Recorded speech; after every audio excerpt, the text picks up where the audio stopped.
విశాఖ జిల్లాలో 80 ఏళ్ల చరిత్ర గల తుమ్మపాల షుగర్ ఫ్యాక్టరీ మూతపడి కార్మికులు తీవ్ర ఇబ్బందుల్లో మగ్గుతున్నారు. 3 ఏళ్లుగా పనులు లేక మూతపడిన కర్మాగారం బకాయిలు చెల్లించలేని స్థితికి చేరింది.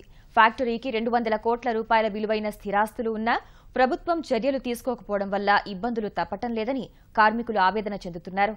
ప్రభుత్వం హామీ మేరకు సమస్యను పరిష్కరించి పరిశ్రమను కాపాడాలని కోరుతున్నారు. 8 పదుల చరిత్ర ఉన్న తుమ్మపాల షుగర్ ఫ్యాక్టరీ ఇప్పుడు క్రషింగ్ ఆగిపోయి 2 ఏళ్లుగా ఈ కార్మికులు అత్యంత దీనావస్థను అనుభవిస్తున్నారు. 36 నెలలుగా వారికి జీతాలు భత్యాలు లేక దాదాపు పదవీ విరమణ చేసిన వారికి కూడాను ఆ సెటిల్మెంట్స్ లేక కుటుంబాలు పూర్తిగా రోడ్డున పట్టాయి. అత్యంత దీనావస్థని ఈ కార్మికులు అనుభవిస్తున్నారు. వీరు ప్రభుత్వం నుంచి ఏం కోరుతున్నారు? కోఆపరేటివ్ రంగంలో ఉన్న ఈ షుగర్ ఫ్యాక్టరీ ఈ దీనావస్థకు చేరడానికి కారణం ఏంటంది వాళ్ళ మాటలు మనం తెలుసుకుందాం. ఈ ఫ్యాక్టరీలో ఎప్పుడు చేరారు, ఏ రకంగా ఈ ఫ్యాక్టరీ ఉన్నతి ఉండేది? 1943లో ఈ షుగర్ ఫ్యాక్టరీలో జాయిన్ అయ్యండి. నాకు సమీపంలో ఏటికొప్పగా షుగర్ ఫ్యాక్టరీ ఉన్నదండి. ఆ రోజుల్లో మేము జాయిన్ అయితేప్పుడు 1400 మంది దాకా పనిచేసి ఉండి ఈ కర్మాగారంలో. నేటికి అది దైనందినంగా తగ్గిపోయి 30 మంది పర్మనెంట్ ఎంప్లాయీస్, 300 మంది దినవేతన కార్మికులు సీజన్లో పనిచేస్తున్నామండి. సుమారు 36 నెలలు బట్టి జీతాలు లేవండి. అనేక మారీలు ప్రజావాణిలో కలెక్టర్ గారికి విన్నవించుకున్నాం.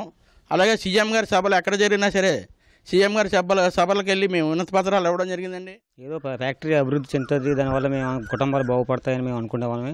అలాగే అనుకుంటుండగానే రిటైర్ అయ్యే స్టేజ్ వచ్చేసింది. మాకు వచ్చినా సరే ఈ ఫ్యాక్టరీ అభివృద్ధి లేదండి. లేకపోయినా రిటైర్ అయిపోతున్నా సరే రిటైర్ లెవెల్కి గ్రాడ్యుయేటీ కానీ వాళ్ళకి కావాల్సిన బెనిఫిట్స్ కూడా ఇవ్వకుండా అవన్నీ సరే మనం అడుగుతున్నా సరే వాళ్ళు అదిగో అని చెప్పి తప్పించుకొని తిరుగుతున్నారు కానీ ఏమీ లేదండి. అదే రిటైర్ లెవెల్ కోర్టుకి వెళ్ళామండి. కోర్టుకి వెళ్ళినా సరే కోర్టు కూడా ఇవ్వమని చెప్పిందండి. ఇవ్వమని చెప్పినా సరే ఈ డైరెక్షన్ ప్రభుత్వం తీసుకోకుండా వాళ్ళు కూడా నొక్కి పెడుతున్నారండి. సీఎం గారి దగ్గరికి కూడా మేము కంప్లైంట్ చేయడం జరిగింది. ఆయన కూడా స్పందించలేదు. అందువల్ల స్పందించి కనీసం జీతాలు కూడా ఇప్పిస్తే మేము కనీసం మా బ్రతుకులు కనీసం అప్పులనే తీరుతాయని మా ఆశిస్తున్నామండి. ఇప్పుడు ఈ ఫ్యాక్టరీ మూతపడడం వల్ల ఏ రకమైన మీరు పరిస్థితి ఎదుర్కొంటున్నారు? ఈ జీతాలు అవి ఇవ్వకపోవడం వల్ల పిల్లలతో చాలా ఇబ్బందులు పడిపోతున్నామండి. చదువులు కూడా ఇబ్బందిగానే చదువుతున్నాయండి. ఒక పూట ఉంటే ఒక పూట తినలేక పస్తులు ఉండవలసి వస్తుందండి. మాకని మేము దాచుకున్న పిఎఫ్ డబ్బులు కూడా ఈరోజు మేము లోన్ పెట్టేసుకొని తీసుకోవాల్సి వచ్చేసిందండి. ఇంకా మాకంటూ అక్కడ దాచుకునే డబ్బులు కూడా ఏమీ లేవండి. ఈ ఇలా పరిస్థితుల్లో కూడా గవర్నమెంట్ ఆదుకోకపోతే ఇంకా మేము ఎలా బ్రతకాలనేది మాకు తెలియలేదండి. సీఎం చంద్రబాబు నాయుడు గారు విశాఖ జిల్లా వచ్చి మొట్టమొదటిసారిగా తుమ్మపాల షుగర్ ఫ్యాక్టరీలోకే వచ్చారు.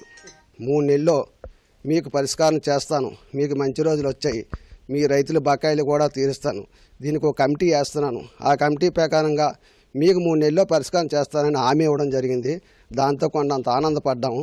కానీ ఆయన ఇప్పటికీ రేపు 8వ తారీఖుకి కరెక్ట్గా 3 సంవత్సరాలు పూర్తయింది. 36 నెలలు అయింది. ఈ 36 నెలల్లోని 12 మంది చచ్చిపోయారు. అందులో మేము కూడా కుటుంబ సభ్యుల్లో ఏమీ లేకుండా ఉన్నాము. రేపా మాపా ఇదేంటి అన్నది తెలియటం లేదు. అలా దినదినగండంగా నడుపుకుంటున్నాం.